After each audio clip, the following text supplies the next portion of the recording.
क्या आपको भी लगता है कि साइंस सिर्फ उन्हीं लोगों से जुड़ी हुई है जो वाइट कोट पहनकर बड़ी बड़ी लैब में काम करते हैं, इस या फिर वो कोई ऐसी लर्निंग है जो बस एग्जाम में नंबर लाने के लिए रटी जाती है? अगर हाँ, तो जरा ठहरिए, क्योंकि आज हम एक ऐसे सफर पर निकलने वाले हैं जहां मैं आपको बताऊंगा कि हमारी रोजमर्रा की जिंदगी में ही साइंस है।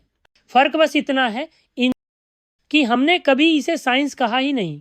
असल में साइंस हमारे खेतों में, रसोई में, हवा में, मिट्टी में है, और सबसे ज्यादा हमारे अनुभवों में है। जब दादी बिना थर्मोमीटर के बताती हैं कि बच्चे को बुखार है, जब किसान बिना सेंसर के जान जाता है कि अब बारिश होगी, जब माँ बिना रेसिपी के परफेक्ट अचार बना देती है, तब समझिए देसी साइंस अपने सबसे सुंदर रूप में काम कर रही है। इस वीडियो का मकसद है उस दीवार को गिराना जो हमने साइंस और अपनी असली जिंदगी के बीच खड़ी कर दी है। तो चलिए आज उस साइंस की तलाश में निकलते हैं जो किताबों में नहीं, बल्कि हमारी मिट्टी, मेहनत और माटी में सांस ले रही है। सबसे पहले समझिए साइंस का मीनिंग क्या होता है। साइंस का मीनिंग होता है सोचना, समझना और ये देखना कि चीज़ें कैसे काम करती हैं। जब आप ये जानने की कोशिश करते हैं कि ये क्यों हुआ, ऐसा कैसे हो गया, अगर ऐसा करेंगे तो क्या होगा, तो आप साइंस ही कर रहे होते हैं। यानी साइंस कोई किताबों में बंद चीज़ नहीं है, बल्कि वो है जो हमारी सोच में, हमारे सवालों में और हमारे अनुभवों में है। अब आइए देखते हैं हमारी रोजमर्रा की जिंदगी में साइंस का कमाल। गर्मी के दिनों में जब आप मिट्टी के घड़े से पानी निकालते हैं तो वो ठंडा ठंडा मिलता है। लोग अक्सर कहते हैं घड़े का पानी तो अपने आप ठंडा रहता है, लेकिन कोई ये नहीं सोचता कि वो पानी ठंडा रहता कैसे है। असल में ये कोई जादू नहीं, ये एकदम नेचुरल कूलिंग का कमाल है। बिना करंट, बिना गैस, बिना मशीन, बस साइंस। चलिए इस देसी कूलिंग सिस्टम को समझते हैं। मिट्टी के घड़े में बहुत सारे टाइनी पोर्स होते हैं, ऐसे छोटे छोटे छेद जो हमारी आंखों से दिखाई नहीं देते, लेकिन हवा और पानी के मॉलिक्यूल्स को आने जाने की जगह देते हैं। जब पानी इन पोर से धीरे धीरे सीप करता है, यानी वो बाहर की सरफेस पर आ जाता है, जब घड़े की सरफेस पर जमा पानी धीरे धीरे हवा में उड़ने लगता है, इसे साइंटिफिक लैंग्वेज में कहते हैं इवेपोरेशन। जब पानी इवेपोरेट होता है तो उसे एक खास हीट चाहिए होती है जिसे लेटेंट हीट ऑफ वेपोराइजेशन कहते हैं, और ये हीट घड़े और पानी से ही ली जाती है। यानी हीट बाहर निकल जाती है और अंदर ठंडक रह जाती है। ये ठीक वैसा ही है जैसे गर्मी में हमारी बॉडी से पसीना निकलता है और फिर वो पसीना हवा में सूख जाता है। जैसे ही पसीना सूखता है, हमारी बॉडी की हीट भी साथ चली जाती है और हमें ठंडक का एहसास होता है। बिल्कुल उसी तरह जब मिट्टी के घड़े की सतह से पानी धीरे धीरे उड़ता है, तो घड़े के अंदर का पानी भी नेचुरल तरीके से ठंडा हो जाता है। चलिए अब बात कर लेते हैं कि कैसे बुजुर्ग आइडिया लगाते थे कि बारिश आने वाली है। जब मौसम का हाल जानने के लिए रडार नहीं था, ना ही मॉडर्न वेदर फोरकास्ट की कोई मशीन, तो गांव के लोग क्या करते थे, वो प्रकृति से बात करते थे और उस लैंग्वेज को पढ़ते थे जो सिर्फ उनके आस पास के पेड़, मिट्टी और कीड़े ही समझ पाते थे। बारिश से पहले हवा में एयर प्रेशर कम हो जाता है, बर्ड्स को उड़ने में मुश्किल होती है और वो नीचे रुकना पसंद करते हैं। यही देखकर हमारे बुजुर्ग आइडिया लगा लेते थे कि अब एयर प्रेशर कम है, मतलब बारिश आने वाली है। ऑल्सो जब एयर प्रेशर कम हो जाता है तो पेड़ों की छाल चिपकने लगती है, जिसको बारिश आने का सिग्नल माना जाता था। इसके अलावा मेंढकों के टर्राने की आवाज से भी लोग बारिश का आइडिया लगाते थे। इसकी साइंस ये है कि मेंढक मॉइस्चर और ह्यूमिडिटी के आधार पर प्रजनन करते हैं और बारिश से पहले हवा में मॉइस्चर बढ़ जाती है। जब मौसम नम होता है तो मेंढक बाहर आकर जोर से टर्राने लगते हैं।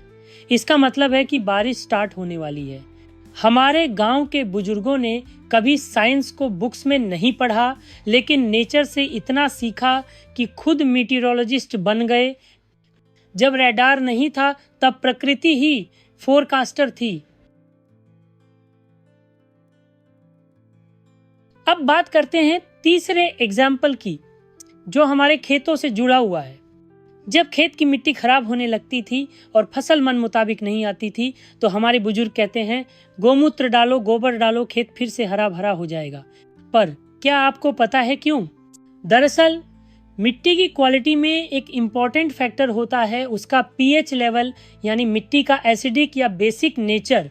अगर मिट्टी बहुत ज़्यादा एसिडिक हो जाए तो प्लांट्स के लिए ज़रूरी न्यूट्रिएंट्स मिट्टी में सही से अवेलेबल नहीं रहते। गोमूत्र और गोबर में होते हैं कुछ अल्कलाइन कंपाउंड्स।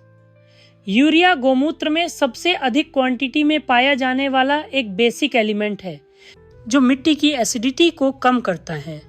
यानी गोमूत्र मिट्टी का पीएच बैलेंस करता है, मींस उसे सही करता है ताकि पौधे अच्छे से बढ़ सकें।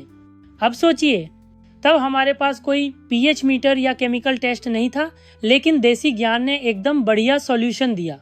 देसी पीएच बैलेंसर, गोमूत्र और गोबर। चलिए अब बात करते हैं अगले एग्जाम्पल की, जो है लोहे की कढ़ाई का। आजकल बाजार में हर चीज का सप्लीमेंट मिल जाता है, आयरन की गोलियां, सिरप और इंजेक्शन तक। लेकिन एक समय था जब न डॉक्टर थे न दवा, फिर भी लोग मजबूत थे और खून की कमी का नाम नहीं सुना था। क्यों? सोचा है कभी आपने? आखिर ऐसा क्यों? क्योंकि तब दवा की जरूरत नहीं थी, खाना ही इलाज था। घर की रसोई में एक चीज आम हुआ करती थी, काली भारी लोहे की कढ़ाई। दादी नानी उसी में सब्जी बनाती, उसी में दाल, उसी में साग। जब कोई पूछता आप ये पुराने बर्तन क्यों नहीं बदलती, तो जवाब आता बर्तन पुराने हैं पर इनकी ताकत अब भी नहीं है। खाना चाहे स्वाद में कम लगे पर सेहत जरूर लगती है। आज हमें पता चला है कि दादी का वो अनुभव असल में साइंस था।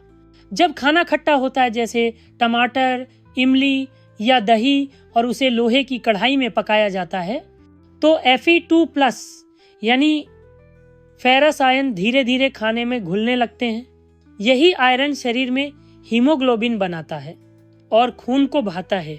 आज हम गोलियों पर निर्भर हो गए हैं, पर हमारे पूर्वज जानते थे कि खाने का बर्तन भी दवा बन सकता है अगर वो समझदारी से चुना जाए। चलिए अब बात करते हैं अगले एग्जाम्पल की, अचार बनाना, जो कि एक बेहतरीन एग्जाम्पल है नेचुरल फूड प्रिजर्वेशन का। जब हमारी माँ या दादी जी अचार बनाती थी तो वो सच में साइंस का एक कमाल का एक्सपेरिमेंट कर रही होती थी, बिना किसी लैब कोट या लैब के। अचार में जो सॉल्ट, ऑयल और स्पाइसेस होते हैं वो मिलकर बैक्टीरिया को बढ़ने से रोकते हैं, जिससे खाना जल्दी खराब नहीं होता। इस प्रोसेस को हम एनारोबिक फर्मेंटेशन और माइक्रोबियल इनहिबिशन कहते हैं। मींस बिना ऑक्सीजन के और बैक्टीरिया को रोककर अचार को लंबे समय तक सेफ रखा जा सकता है। तो जब भी आप अचार का मजा लें, याद रखिए ये सिर्फ स्वाद नहीं बल्कि हमारी माँओं का देसी साइंस भी है।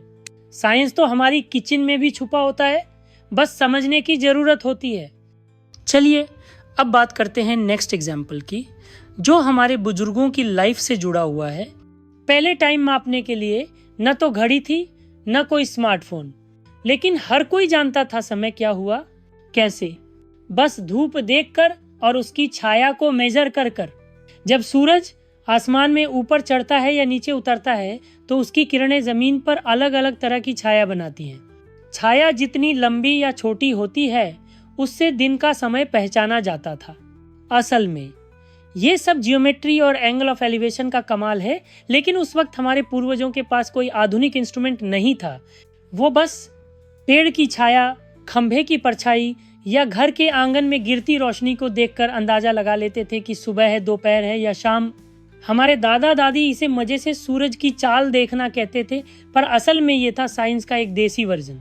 बिना बिजली, बिना घड़ी और बिना किसी मशीन के हमारे पूर्वजों ने सन की पोजीशन और छाया की ज्योमेट्री से टाइम को समझा और जिया। अब बात करते हैं नेक्स्ट एग्जाम्पल की, जो हम सभी ने अपने घरों में देखा ही होगा, घी का दिया, जो साइंस की दुनिया में कैपिलरी एक्शन कहलाता है।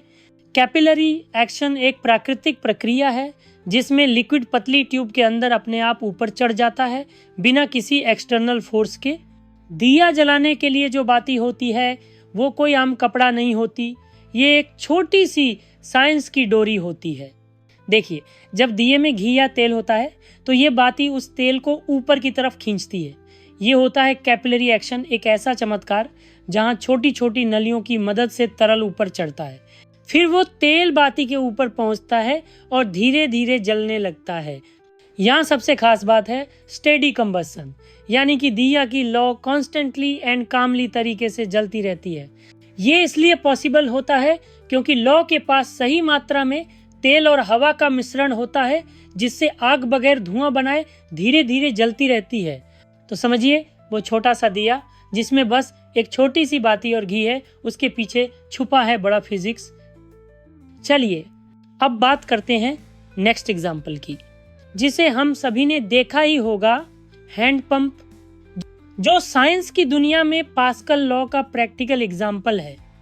पास्कल्स लॉ कहता है जब आप किसी लिक्विड पर दबाव डालते हो तो वो दबाव समान रूप से हर तरफ फैलता है। मीन जब बच्चा हैंडपंप के हैंडल को प्रेस करता है तो वो प्रेशर पानी के अंदर चारों ओर फैल जाता है। इस प्रेशर की वजह से पानी ऊपर की तरफ पुश होता है और हम उसे आसानी से बाहर निकाल पाते हैं। ये है फ्लूइड मैकेनिक्स का आसान लेकिन जबरदस्त साइंस। बिना बिजली, बिना मोटर, बस साइंस और मेहनत का मेल हैंडपंप। तो आइए इस देसी साइंस को सर झुकाकर सलाम करें, जो न किताबों की मोहताज है न डिग्रियों की, बस अनुभवों और समझ की अमानत है। क्योंकि असली विज्ञान वही है जो जिंदगी में काम आए, और हमारे देश की जिंदगी में तो हर कण में साइंस सांस लेती है।